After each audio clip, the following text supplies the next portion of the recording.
আপনারা সবাই ভালো আছেন, তো আমিও ভালো আছি। তো আজকে আছি হলুদের সমুদ্রের মাঝখানে। তো আমি এখন কোথায় আছি আপনারা সব বুঝতেই পারতেছেন যে শও শও একর একর সরিষা লাগানো হয়েছে, ওর মাঝখানে দাঁড়ায় আছি। আর চারিদিকে প্রচুর পরিমাণে কুয়াশা, কুয়াশাতে দেখা যাচ্ছে না, মানে এখান থেকে 1 কিলো পর্যন্ত সম্ভবত আমরা দেখতে, 1 কিলো হাফ কিলোর মতো আমরা দেখতে পাচ্ছি। তারপরে কি আছে কিছু বোঝা যাচ্ছে না। কুয়াশা যদিও বা এখন একটু বেলা মানে 10টা সাড়ে 10টার মতো বাজে, এই জন্য একটু কুয়াশাটা কমে গেছে। কিছুক্ষণ আগে এখান থেকে 2-3 হাত সামনে কি ছিল কিছু বোঝা যাচ্ছিল না। তো আজকে আজকে আমি আছি হাটু দুনিয়া নামের ছোট্ট একটি গ্রামে। এটি কিন্তু পাবনার ভিতরেও পড়েছে, সিরাজগঞ্জ ডিস্ট্রিক্টের শেষ সীমানা আর পাবনা শুরু গুড়া থানাতে পড়ছে। তো এই গ্রামে আছি, এই ছোট্ট গ্রামের মানুষের জীবনযাত্রা নিয়ে আজকে একটা, মানে এটা ডকুমেন্টারি ভিডিও বলতে পারেন। যে এখানকার মানুষের মানে আসলে তাদের কাছে জিজ্ঞাসা করলে তারা হয়তো কিছু মনে করতে পারে, সেই জন্য আমি তাদের কাছে জিজ্ঞাসা করব না। এমনি তাদের লাইভ একটা মনে করেন কি আমি ভিডিও করে ক্যাপচার করে নিয়ে তাদের জীবনযাত্রা সম্পর্কে আমি কিছু আলোচনা করব। আমি এখানে কিন্তু আমার শ্বশুরবাড়ি, সেই সুবাদে আমি কিন্তু এখানে আসি। আমার ফ্যামিলি নিয়ে আমি যদিও বা এখানে থাকি না, ওই ঘোরার জন্য হয়তো 1-2 দিন আসে থাকি, এই আর কি। মানে এই যে সৌন্দর্য, এই সৌন্দর্যটা উপভোগ করার জন্য আমি এখানে আসি।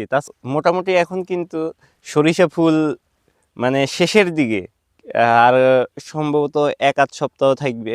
থাকার পরে ওই ফুলগুলোও ঝরে যাবে, ঝরে যেয়ে সরিষা পাকার অপেক্ষায় এখানকার মানুষরা থাকবে। তো আর কতদিন আছে সরিষা সরিষা তুলতে? আর কতদিনের মতো লাগতে পারে? মাসখানেকের মতো লাগতে পারে। তো ক্যামেরার পিছনে কিন্তু আমার এক ভাই আছে, সে এখানকার, মানে আমার কিন্তু রিলেটিভ বলতে আমার বইয়ের বড় ভাই, যদিও বা সম্পর্কে আমার চেয়ে বড়, কিন্তু বয়সে অনেক ছোট, এই জন্য তাকে তুমি তুমি করে বলি। তো চলেন যাই।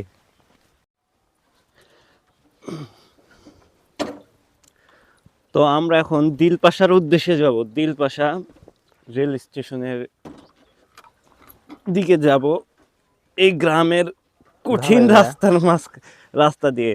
আসলে এই রাস্তায় কিন্তু রাকিব, হ্যাঁ, তোমাদের এইদিকে বর্ষার পানি থাকে কতদিন? 6 মাস আপনার। 6 মাস। এই রাস্তায় কিন্তু বছরে 6 মাস কিন্তু পানির তলে থাকে।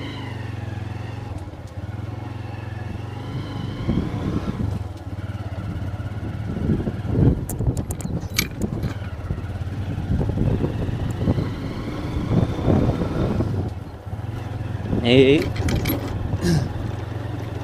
এই জায়গার এই জায়গার মানুষের যাতায়াত পথ মানে সবচেয়ে সহজ হয় বর্ষার মৌসুমে।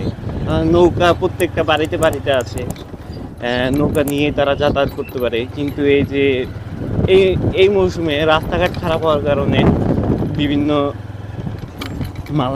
ভারী মালামালগুলো যাতায়াত করে নিয়ে যাওয়া খুব কষ্টসাধ্য হয়ে যায়। কেননা এখানে কোনো ভ্যান আসে না, কোনো টিলার আসে না, কিছু আসে না। এখানে মানে আসার মতো রাস্তাই নেই, আসবে কোথা দিয়ে।